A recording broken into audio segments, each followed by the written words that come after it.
Like the regulators in North America and Europe, the Asian regulators are currently going through revisions to their reporting rules based on recommendations from the CPMI and IOSCO relating to the adoption of unique trade identifiers, unique product identifiers, and critical data elements, starting with the JFSA early April 2024.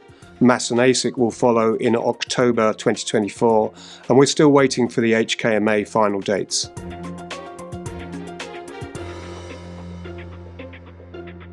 The first thing I would say is that there are a number of new data elements that hadn't been reported before these rule revisions. So firms are going to have to make sure that they understand what those data elements are and that they can actually get them from reporting. A couple of examples are margin is going to be reported for the first time in MAS and in the JFSA. We think the HKMA may follow suit.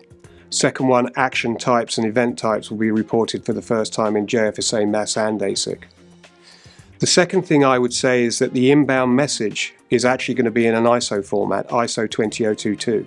So firms are not only going to have to make sure that they're capturing these new data elements, but that they have the ability to create the ISO messages for the inbound submission.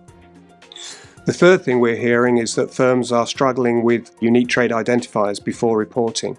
That is something that the DTCC is looking to help with the solution.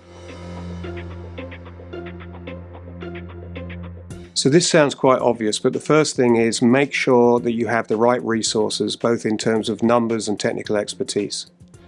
Secondly, read the rules, read the documentation thoroughly, because the devil is sometimes in the detail. Thirdly, get into testing as soon as you possibly can. We saw with the CFTC rewrite in December last year that those firms that got into testing early and tested more thoroughly than the others fared better than the others. Few other things. Use the DTCC working groups. They're a great resource for us to communicate to the industry where we are in our development, anything that we're hearing from the regulators, but also for the industry to learn from each other through the Q&A sessions that we do.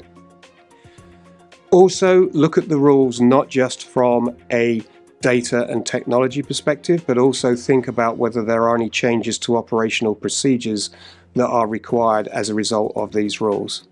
And then finally, I would say that the regulators are looking seriously at data quality.